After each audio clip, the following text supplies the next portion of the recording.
ठीक है भाई, क्या पढ़ाना था आज हमें? फेज डिफरेंस हमने पढ़ा दिया था, है ना? अब हमें पढ़ाना है,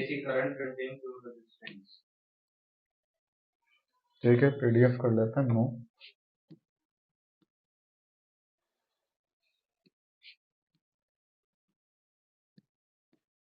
इंपोर्ट करेंगे क्या? पीडीएफ। और यहाँ हमारे पास डाउनलोड में है एसी पार्ट फर्स्ट। ओके,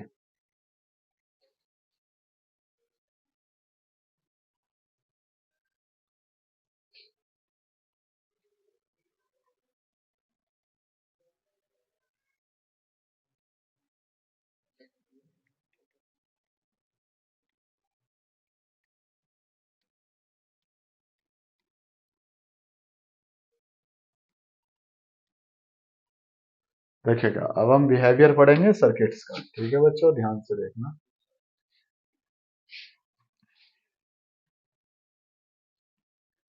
ठीक है, देखिएगा AC circuit containing pure resistance only. हमने एक एसी सर्किट लिया है जिसमें क्या है, प्योर रेजिस्टेंस है। उसके बारे में तो आप इधर देख लो, उसका कैसा बिहेवियर होता है, क्या फेज डिफरेंस होगा, इसमें सारी चीजें कम होंगी। ठीक है,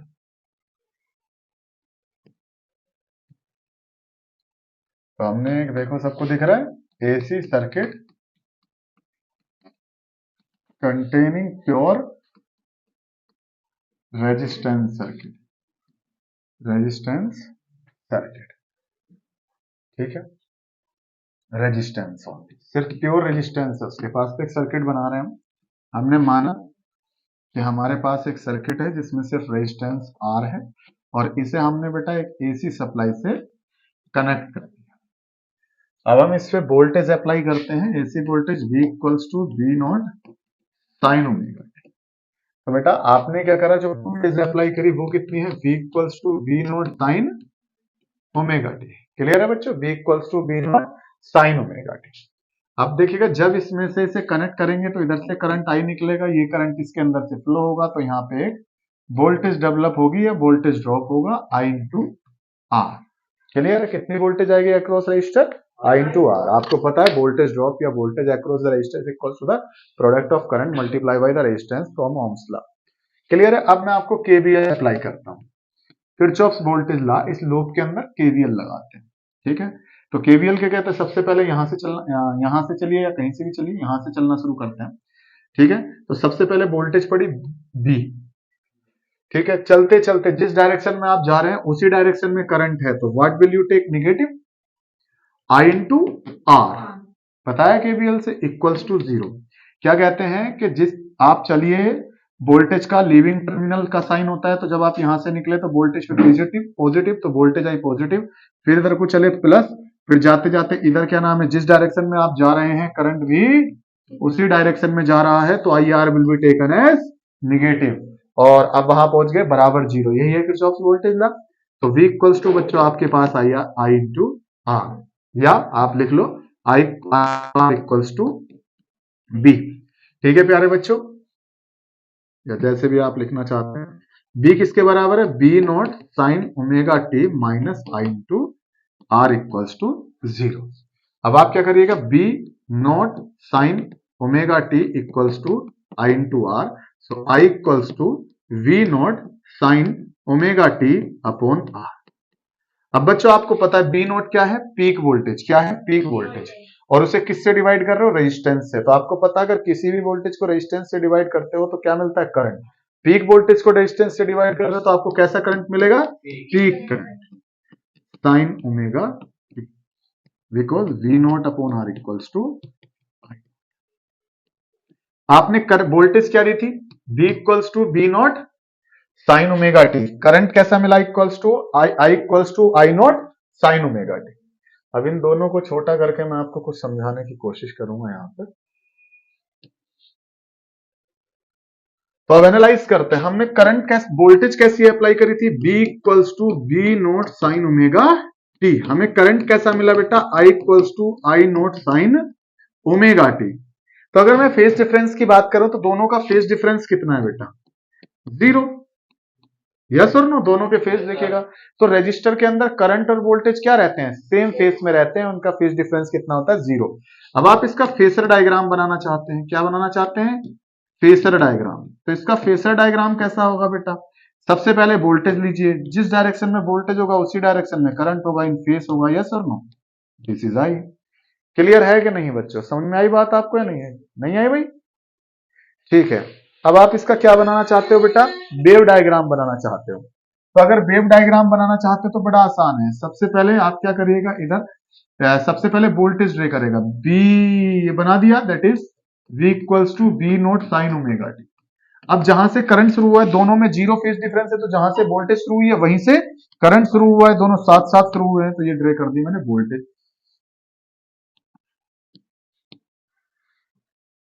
ठीक है बेटा, तो दिस इज V नॉट और दिस इज I नॉट। ये नीचे क्यों लिया है, कई बार पहले बता चुका हूं, I नॉट की वैल्यू कम होती है, समझना, I equals to I not sine omega t. ये क्या बना दिया बेटा हमने, वेव डायग्राम। क्या बना दिया इनका, वेव डायग्राम। पढ़ ली इतनी चीज आप लोगों ने। अब हम क्या करेंगे, अब हम एक सर्किट बनाएंगे, तो हमें पता चल गया कि इंडक्टर से जब करंट फ्लो होता है तो करंट और वोल्टेज सेम फेस में रहती हैं। इंडक्टर में करंट और वोल्टेज बेटा सेम फेस में रहती हैं। अब हम पढ़ेंगे AC circuit contains pure inductance only. देखो शायद यही है क्या, ठीक है, यही है। पहला वाला समझना हो तो एक कहानी वगैरह अपने आप नोट्स में लिखने के लिए बिल्कुल एज इट इज लिख लेना, वो ये रहा और ये वाला ये रहा। तो इसमें भी हमने ऐसे किया, बी नोट और वोल्टेज को ई लिया, अपोजिट पोलरिटी की, ठीक है।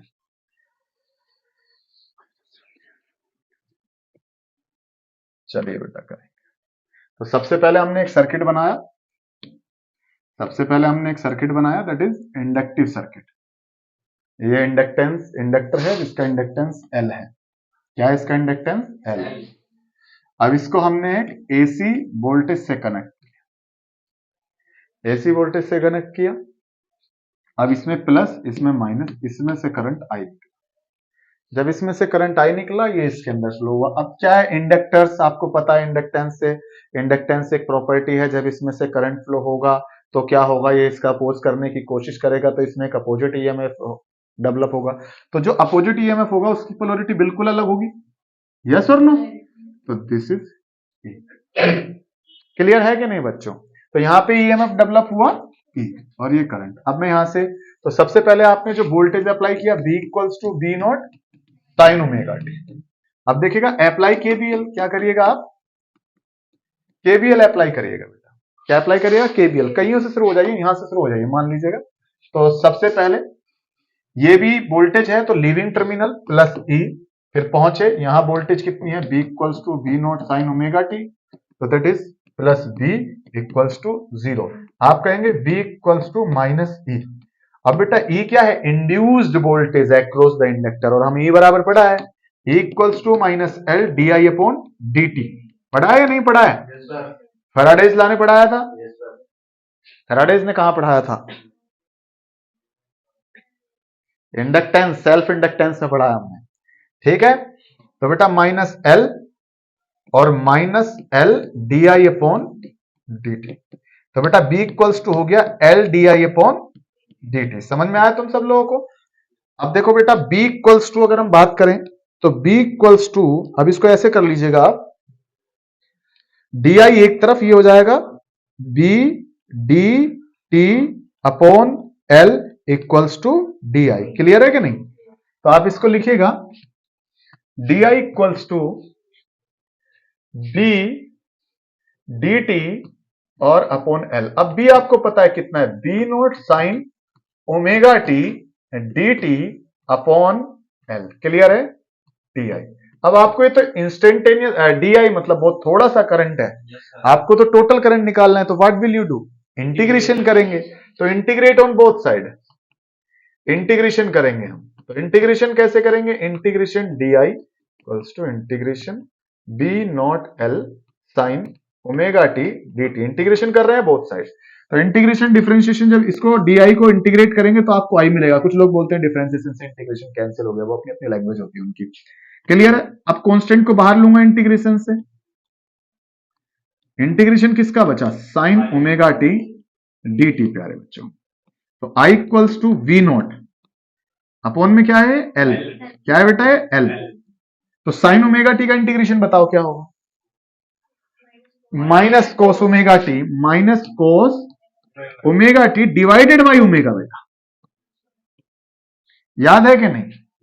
अब मैं क्या करता हूं, आई इक्वल्स टू ऐसे लिख लूं इसको, V not upon omega L, और माइनस इधर ले लूं कोस ओमेगा टी। क्लियर है कि नहीं? समझ में आई बेटा? कोई भी स्टेप ऐसा जो आलतू फालतू मैंने लिया हो या समझ में ना आया हो आपको? ठीक है, इसको छोटा करके हम लोग इधर रख रहे हैं, पता है आपको, ओनली इसी के साथ। क्लियर है? अब बेटा क्या करिए, आपको याद है एक्सेल किसके बराबर होता था? ओमेगा एल के। यस और no? XL is the inductive reactance. तो एक्सेल किसके बराबर होता है बेटा?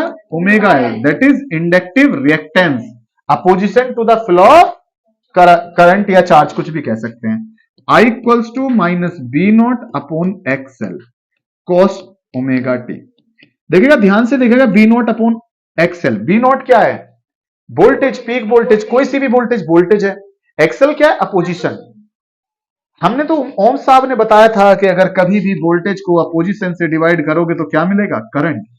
वोल्टेज को इंडक्टर कैपेसिटर के, सॉरी, वोल्टेज को कंडक्टर के अपोजिशन से डिवाइड करोगे तो कंडक्टर का करंट मिलेगा। अगर वोल्टेज को इंडक्टर के अपोजिशन से, इफेक्टिव अपोजिशन से डिवाइड करोगे तो इंडक्टर का करंट मिलेगा। और अगर कैपेसिटर के अपोजिशन से, इफेक्टिव अपोजिशन से डिवाइड करोगे तो कैपेसिटर का करंट मिलेगा। समझ में आई बात? तो इंडक्टर का पीक करंट आपको मिल जाएगा minus I not cos omega T. मिला के नहीं मिला? This is the current from inductor. अब इस करंट में क्या प्रॉब्लम है बेटा? पहली चीज तो जो हमने वोल्टेज दी थी वो साइनोसॉइडल दी थी, हम कंपेयर कर ही नहीं सकते। तो अब इसे काय में बदलेंगे? हम साइनोसॉइडल फंक्शन में बदलेंगे। पहले एक क्वेश्चन में मैं कल करा चुका हूं आपको।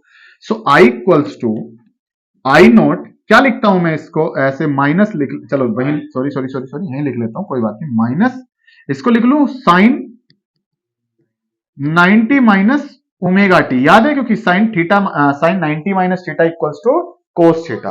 अब ये माइनस जब इसके अंदर जाएगा तो इसके अंदर चला जाता है माइनस, ये हो जाएगा साइन, माइनस वाला प्लस और प्लस वाला माइनस हो जाएगा। साइन के अंदर माइनस अंदर बाहर आ जा सकता है। क्लियर है? ये बात ध्यान रखना। सो आई इक्वल्स टू आया आपके पास आई नॉट साइन ओमेगा टी। तो ओवरऑल बेटा नेक्स्ट पॉइंट पे हम चलते हैं। आपने कहा कि आपने कैसी, क्या वोल्टेज दी थी, कैसी वोल्टेज दी थी? B not sine omega T. आपको करंट कैसा मिला जनाब? I not sine omega T minus 90। अगर इन दोनों का फेज डिफरेंस निकालोगे तो विक्रांत सर ने कहा है फेज डिफरेंस निकालते समय करंट के फेज में से वोल्टेज का फेज घटाइए, तो हमारा फेज डिफरेंस या फेज डिफरेंस आएगा करंट के फेज में से वोल्टेज का फेज घटाइए, तो कट जाएगा, आपके पास आएगा माइनस 90। फेज डिफरेंस होता है माइनस 90 या पाई बाई 2। अब प्यारे बच्चों सबसे पहले हम वोल्टेज को ट्रे करते हैं। किसको ट्रे करते हैं? वोल्टेज को। अब निगेटिव का मतलब क्लॉकवाइज चलना होगा। कैसे चलना होगा? क्लॉकवाइज। तो यहां क्या मिलेगा? करंट। तो देखिएगा करंट पीछे रहता है वोल्टेज से, किसमें? Inductance. This is 90 degree. Clear हुई बात या नहीं बच्चों आपके लिए? तो आप कह सकते हैं current lags voltage by 90 degree या पाई बाई 2। समझ में आया? एक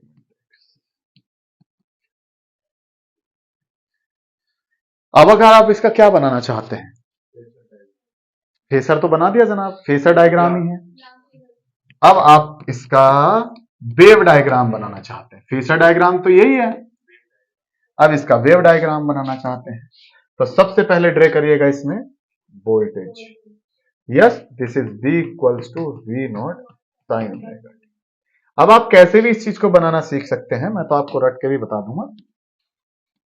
अब देखिएगा b equals to V not sine omega t, ये कहां से गया है -90, तो -90 तो इधर होगा कहीं। यस, यस और नो? तो ये आई होप सो ऐसे करके जाना चाहिए। क्लियर है? इधर का मिटा देना। This is wave diagram. Clear हो गई कि नहीं? समझ में आई बात? अगर प्लस कोस थीटा होता तो दर्श, चलो ठीक है, एक बार पॉज करना वीडियो। ओके, तो देखो ये हमने जो अभी इंडक्टिव सर्किट पढ़ा था, जो इंडक्टिव सर्किट पढ़ा था, ये उसका अभी हमने बनाया था बिल्कुल वैसा ही वेव डायग्राम है। ये ग्राफ है v versus i base omega T, इसे वेव डायग्राम आप कह सकते हैं। क्लियर है बच्चों? अब हमने एक वर्ड पढ़ा था इंडक्टिव रिएक्टेंस, जिसे हम opposition offered by the effective opposition offered by the, क्या होता है देखो, थोड़ा सा डिटेल कर देता हूं। हम इसको रेड ले लेते हैं।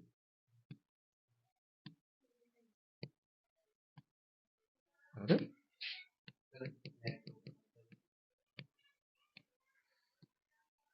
जब इंडक्टर, आपको पता है इंडक्टेंस क्या होता है, कैसी प्रॉपर्टी होती है इंडक्टर में, क्या होता है कि जब इसमें से करंट फ्लो होता है तो करंट के चेंज होने का अपोज करता है।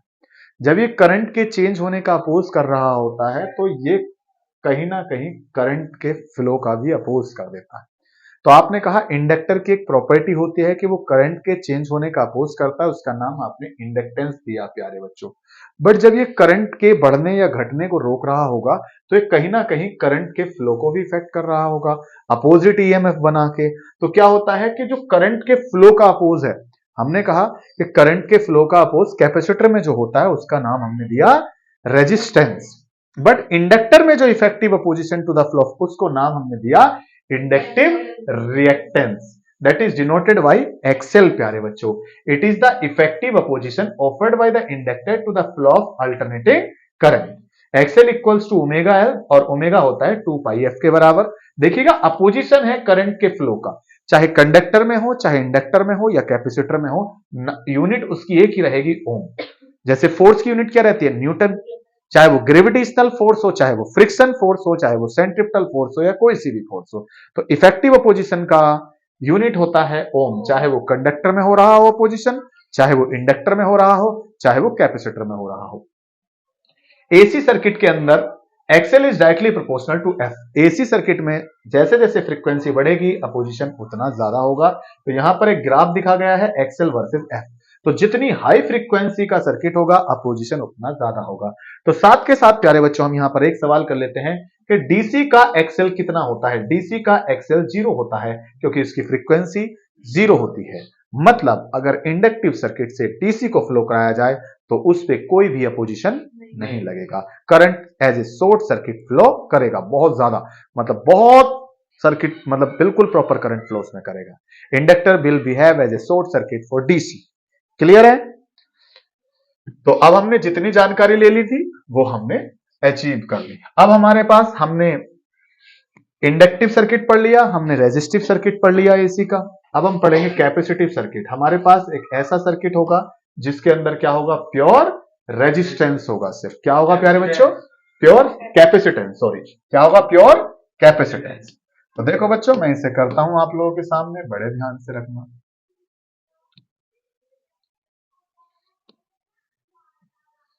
वैसे मैं आपको एक बात बता देता हूं कि, या पहले लिख लेते हैं इसे, एसी दिख रहा है सबको, मुझे लग रहा है कलर बहुत बढ़िया नहीं चल रहा है इसमें। ऐसे जाओ, ऐसे करो व्हाइट। एसी सर्किट कंटेनिंग या कंटेन्स, हमारे पास एक सर्किट है जिसके पास प्योर कैपेसिटेंस है। क्या है बेटा, कैपेसिटेंस ओनली। हमने लिया ये सर्किट, इसमें लगाया कैपेसिटर और इसे कनेक्ट कराए एसी सप्लाई से, जिसको हमने वोल्टेज दी, अप्लाई करी V not sine omega t प्यारे बच्चों, और ये सर्किट हमारा कंप्लीट है। ठीक है, तो जाहिर सी बात है पहले इसमें चार्ज स्टोर होंगे प्लस। क्लियर है प्यारे बच्चों? इसमें से करंट फ्लो हुआ आई, वो इधर गया और इधर। ठीक, तो बेटा आपने जो वोल्टेज अप्लाई की वो की B equals to V not sine omega. आपने वोल्टेज अप्लाई की, करंट फ्लो हुआ, करंट फ्लो होने की वजह से उसमें पहले चार्ज स्टोर हुआ, तो चार्ज कितना स्टोर हुआ? Charge store, you know what is capacitor? Is a device which can store the charge by capacitor, तो चार्ज स्टोर बाई कैपेसिटर। तो बेटा Q इक्वल्स टू आपके पास आएगा सी बी, ये सबको पता है फॉर्मूला।